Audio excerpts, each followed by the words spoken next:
Perkenalkan, nama saya Melly Ramjani dari kelas A1 Manajemen. Di sini saya akan mempresentasikan mengenai teori motivasi. Mendefinisikan motivasi. Motivasi adalah proses yang menjelaskan mengenai kekuatan, arah, dan ketekunan seseorang dalam upaya untuk mencapai tujuan. Oleh karena itu, motivasi secara umum adalah berkaitan dengan upaya menuju setiap tujuan. Kita akan mempersempit fokus menjadi tujuan organisasi terhadap perilaku terkait pekerjaan. Teori-teori awal mengenai motivasi. Teori hierarki kebutuhan. Ada fisiologis, yaitu kelaparan, kehausan, tempat perlindungan, dan kebutuhan fisik lainnya. Rasa aman, keamanan, dan perlindungan dari bahaya fisik dan emosional. Sosial, kasih sayang, rasa memiliki, pertemanan, dan persahabatan. Penghargaan, faktor internalnya yaitu rasa harga diri, kemandirian, faktor eksternal yaitu status, pengakuan, dan perhatian. Aktualisasi diri yaitu dorongan yang mampu membantu seseorang untuk menjadi apa, meliputi pertumbuhan, pemenuhan diri, dan mencapai potensi kita. Teori X dan teori Y. Teori X negatif, teori Y positif. Di bawah teori X, para manajer meyakini bahwa para pekerja tidak menyukai bekerja, sehingga harus diarahkan dan dipaksa. Di bawah teori Y, para manajer menganggap bahwa para pekerja memandang pekerjaan sebagai hal yang alamiah, seperti beristirahat atau bermain. Maka dari itu, orang dapat belajar untuk menerima dan bahkan mencari tanggung jawab. Teori dua faktor. Suatu teori yang mengaitkan faktor-faktor intrinsik dengan kepuasan kerja dan menghubungkan faktor ekstrinsik dengan ketidakpuasan kerja, dan disebut sebagai teori motivasi murni. Faktor murni yaitu faktor seperti kebijakan dan administrasi perusahaan serta gaji pokok yang ketika memadai dalam pekerjaan akan mampu menenangkan pekerja. Ketika faktor ini memadai, pekerja tidak puas, tetapi mereka tidak akan dipuaskan.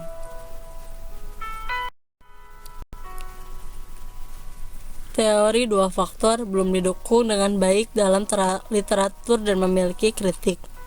Yang pertama, metode Herzberg terbatas karena bergantung pada laporan pribadi. Jika segalanya tidak berlangsung dengan baik, mereka akan menyalahkan kegagalan pada lingkungan ekstrinsik.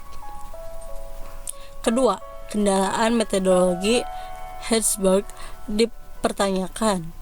Penilaian harus membuat interpretasi sehingga mereka dapat mencemari temuan dengan menginterpretasikan salah satu respon dengan cara memperlakukan respon lain yang mirip. Tidak keseluruhan ukuran kepuasan dimanfaatkan.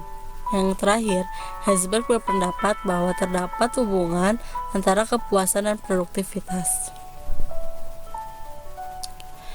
Teori kebutuhan McClellan.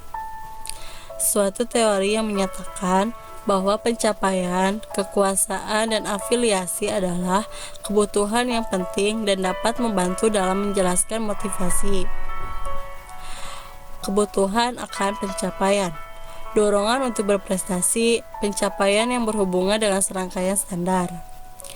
Kebutuhan akan kekuasaan, kebutuhan untuk membuat orang lain berperilaku dengan cara yang tidak akan dilakukan tanpa dirinya. Kebutuhan akan afiliasi, keinginan untuk hubungan yang penuh persahabatan dan interpersonal yang dekat. Teori-teori kontemporer mengenai motivasi. Teori penentuan nasib berpendapat bahwa orang-orang lebih suka jika merasakan memiliki kontrol atas tindakan mereka. Teori evaluasi kognitif, yang mana mengemukakan hipotesis bahwa imbalan secara ekstrinsik akan mengurangi ketertarikan secara intrinsik, yang cenderung pada penurunan keseluruhan tingkat motivasi jika imbalan terlihat sebagai pengendalian.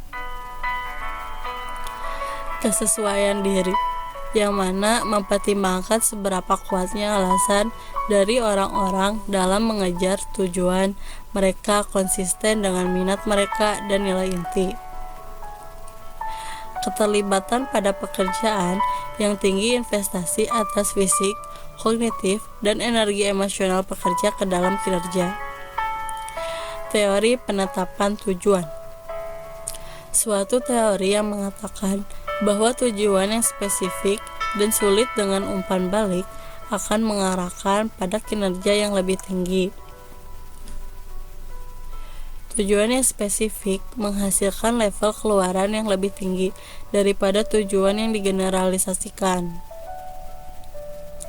Mengasumsikan bahwa individu yang berkomitmen pada tujuan dan ditetapkan untuk tidak merendahkan atau menelantarkannya. Fokus promosi. Suatu strategi pengaturan diri yang melibatkan upaya pencapaian tujuan melalui kemajuan dan pencapaian. Fokus pencegahan. Suatu strategi pengaturan diri yang melibatkan upaya pencapaian tujuan melalui pemenuhan tugas dan kewajiban. Manajemen berdasarkan tujuan. Suatu program yang meliputi tujuan secara spesifik ditetapkan secara partisipatif dalam suatu periode waktu yang eksplisit dengan umpan balik atas perkembangan tujuan. Teori efikasi diri dikenal sebagai teori kognitif sosial atau teori pembelajaran sosial, mengacu pada keyakinan individu bahwa ia mampu untuk melaksanakan tugas. Para peneliti mengembangkan teori efikasi diri.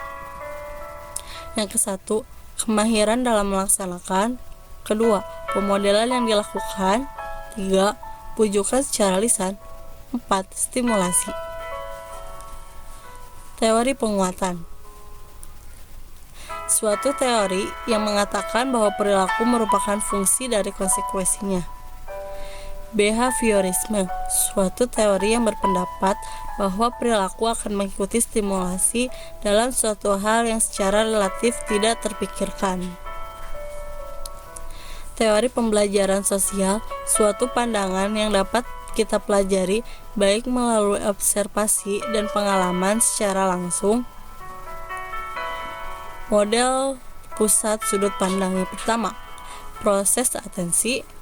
Yang kedua, proses retensi. 3, proses reproduksi penggerak. 4, proses penguatan.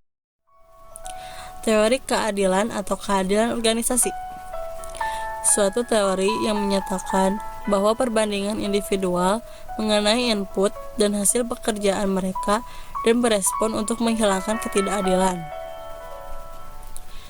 Keadilan distributif yaitu keadilan yang dirasakan baik jumlah maupun alokasi penghargaan di antara individu. Keadilan pada hasil yang diterima. Keadilan prosedural yaitu keadilan yang dirasakan pada proses yang digunakan untuk menentukan distribusi penghargaan. Keadilan informasi, keadaan di mana pekerja diberikan penjelasan yang jujur dari setiap keputusan. Keadilan interpersonal yaitu keadilan di mana pekerja diperlakukan dengan rasa hormat dan bermartabat. Yang terakhir, teori ekspektasi. Teori yang menyatakan bahwa kekuatan, kecenderungan kita untuk bertindak dengan cara tertentu bergantung pada kekuatan ekspektasi terhadap hasil dari tindakan itu dan ketertarikan individu kepada hasil tersebut. Ada 3 hubungan, yaitu hubungan upaya kinerja, hubungan kinerja-kinerja, dan hubungan imbalan tujuan pribadi. Teori ini membantu dalam menjelaskan mengapa banyak pekerja yang tidak termotivasi pada pekerjaan yang mereka lakukan. Teori ekspektasi dapat bekerja adalah pertimbangan para analis saham. Mereka memperoleh penghidupannya dengan berusaha untuk meramalkan harga saham pada masa mendatang. Sekian presentasi dari saya. Terima kasih.